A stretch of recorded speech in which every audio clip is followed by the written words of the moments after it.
রাজধানীর city college কেন্দ্রে যেতে চাই, সেখানে গিয়েছেন তারেক রহমানের স্ত্রী ডাক্তার জুবাইদা রহমান।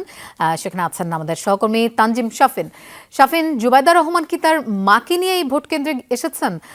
এই বিষয়ে একটু জানতে চাই, কি বলেছেন তারা? ঠিক তাই, জুবাইদা রহমানের মায়ের পরিবার তারা ধানমন্ডির অধিবাসী, এখানকার ভোটারও। নির্মাণ কাজেও আমি বেছে নেই CSRM TMT 500W, committed for better still।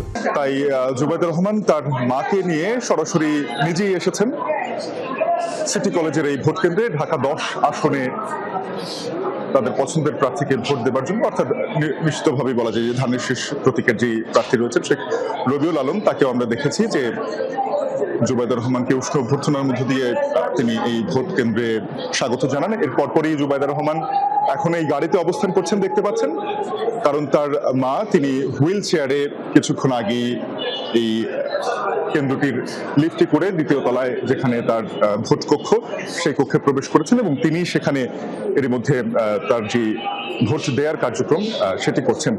এবং এই সময়টি ধরে ডাক্তার জুবাইদা রহমান অপেক্ষা করছেন তার মায়ের জন্য।